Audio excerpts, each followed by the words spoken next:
If you turn your gaze in my direction and look, you will find me here inside the forest, arms open and wanting. If you press your ear against my chest and listen, you will find inside me this ocean, for I think this heart of mine may beat too strongly, so the sound you see, it echoes off my ribcage and finds its way to you, but I do nothing to silence it. For life is not worth living if our passions we must tame, and I am too old for that kind of quiet patience. I am too old for swimming without diving in, for surely it's not worth feeling if our hearts we must contain. And I am too young to stop singing love songs to the moon, and so maybe this heart of mine beats too loudly in your direction, but I will not circle modestly around you, waiting for a someday when this life is so exquisitely beautiful today. Because when I look at you, I see the earth in your hair, the wind in your eyes, I see a forest in your bones, and I want nothing more than to hold you. And when you speak, I hear a storm in your voice, I hear the river in your cry, and want nothing more than to hold you. But when I look at you, I see my heart breaking, I see the life you have carved out of sand and sea, I see a life that leaves little room for me. And so common sense, it tells me to stop reaching for you, but for some reason these hands, they just do. For some reason, these fingers do not listen. They find this pen and these words, they just come. For some reason, my heart, it does not listen.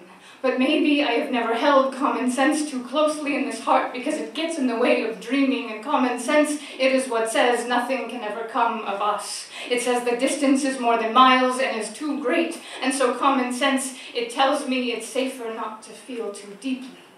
But what risks did common sense ever make? And you tell me of your reluctance to build upon something it's impossible to maintain, and then you slip in a request for my patience. And I wonder what patience will do, and I wonder where to place it. So I try this patience on for a moment or two, and I wish that patience was second nature. But I do not want to live for a someday and have trouble living in today, so it seems that I spend too much of my life in a daydream of impracticality, dreaming of baking bread and churning butter, knowing instead I am stuck in theory. And so you slip in this request for my patience, and I think that churning butter must be a slow process. It goes quickly. In the little jar my son shakes, it goes quickly as he pauses to pour off the buttermilk, but making enough butter would take some time. And that is something I have little of these days, but if I had time and a daydream, I would make butter on your porch and listen as the waves crashed upon the shore, and the butter would spread easy on the warmth of your honey wheat bread. But I lack time, and a daydream is just that. So I lack time, and a daydream is just that. And so instead I create these moments out of words, and they are enough, these fragments of a life I will never live, because I do not believe in happy endings. But maybe I will make us characters in a story, the kind of story that has no real beginning, only a series of small endings, the kind of story where we both learn 1,000 different ways to forgive, the kind of story where common sense could find silence. But I do not write stories. So instead, I try this patience on for a moment or two to see if maybe it suits me this time, and if you turn your gaze in my direction, you will find inside me a forest, open and hopeful.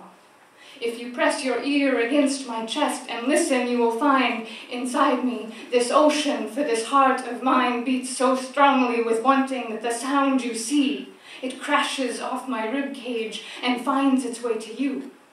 But I do nothing to silence it, for you are far too beautiful for that kind of quiet patience, and I find little worth in tempering my passion for the flame.